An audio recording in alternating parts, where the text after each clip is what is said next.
Hi friends, இன்னைக்கு இந்த வீடியோவில் ரொம்ப சிம்பிளாக நினச்ச உடனே செய்கிற மாதிரி ஒரு சூப்பரான நல்ல சாஃப்டான ஈவினிங் ஸ்நாக்ஸ் எப்படி பண்ணதாங்க பார்க்க போகிறோம். இது நீங்கள் காலையில் பிரேக்ஃபாஸ்ட்டுக்கும் செஞ்சு கொடுக்கலாம். ஒரு லைட்டான பிரேக்ஃபாஸ்ட் எடுத்துக்கிறவங்களுக்கு இது ஒரு சூப்பரான ரெசிபியாக இருக்கும். கண்டிப்பாக ட்ரை பண்ணி பாருங்கள். இப்போ இது செய்கிறதுக்கு நல்ல ஒரு பெரிய கப்பில் 1 கப் அளவுக்கு அவல் எடுத்திருக்கீங்க. லேசான அவல் தான் எடுத்திருக்கேன். இது பார்த்தீங்கன்னா நல்ல பெரிய சைஸ் அளவுடைய கப்பு. நீங்கள் வந்து 1/4 லிட்டர் அளவில் கப்பில் அளந்தீங்கன்னா இது சரியாக ஒரு 1.5 கப் அளவுக்கு அவல் இருக்கும். இதில் தூசி மண்ணெல்லாம் இருக்குங்க. அதனால முரத்தில் சேர்த்து நல்லா புடச்சி சுத்தம் பண்ணிவிட்டு அதுக்கப்புறமா அளந்து எடுத்துக்கோங்க. இதை ஒரு மிக்சி ஜாரில் சேர்த்துட்டு நல்லா பொடி பண்ணி எடுத்துக்கோங்க. ரொம்பவும் நைஸாக பவுடர் ஆகிற மாதிரி அரைச்சிடக்கூடாது. இந்த மாதிரி கொஞ்சம் கொரன்னு அரைச்சி எடுத்துக்கோங்க. ஒரு ரவை பதத்தில் இருக்கணும். மிக்சி ஜாரை பல்ஸ் மோடில் விட்டு விட்டு அரைச்சிங்கன்னா உங்களுக்கு இந்த மாதிரி ரவை பதத்தில் கிடைக்கும். இப்போ இந்த மாவை அப்படியே நம்ம ஒரு மிக்சிங் பவுலில் மாற்றிக்கலாம். இப்போ இந்த மாவு கூட இதுக்கு தேவையான அளவுக்கு உப்பு சேர்த்துக்கலாம். இப்போ இதுலேயே ஒரு 2லேருந்து 3 டேபிள் ஸ்பூன் அளவுக்கு தேங்காய் துருவல் சேர்த்துக்கலாம். நம்ம இந்த மாவோடையே சேர்த்து பிசையும் போது நல்ல வந்து வாசனையாக இருக்கும் நம்மளுக்கு. இது நல்லா நம்ம பிசைஞ்சிட்டு இப்போ இது கூட கொஞ்சமாக தண்ணி தெளித்து நம்ம பிசைஞ்சு எடுத்துக்கலாம். நம்ம நார்மலாக எப்பவும் புட்டுக்கு எப்படி பிணையுமோ அது மாதிரி கொஞ்சம் கொஞ்சமாக தண்ணி தெளித்து இதை நல்லா பிசைஞ்சு எடுத்துக்கோங்க. மாவுடைய எல்லா இடத்துலையும் அந்த ஈரப்பதம் இருக்கணும்.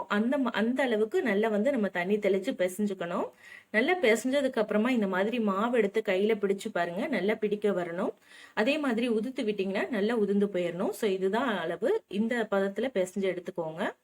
இப்போ இந்த மாவை நான் வேக வச்சு எடுக்கிறதுக்கு இந்த மாதிரி தேங்காயோடைய மூடி எடுத்திருக்கீங்க. இதை நல்லா கழுவி சுத்தம் பண்ணிட்டு எடுத்துக்கோங்க. இதுல ஒரு டேபிள் ஸ்பூன் அளவுக்கு தேங்காய் துருவல் சேர்த்துக்கலாம் அடியில. இப்போ இந்த தேங்காய் மூடி ஃபுல் ஆகிற வரைக்கும் நம்ம மாவு சேர்த்துடலாம். சேர்த்துட்டு லைட்டாக ப்ரெஸ் பண்ணி விட்டுருங்க.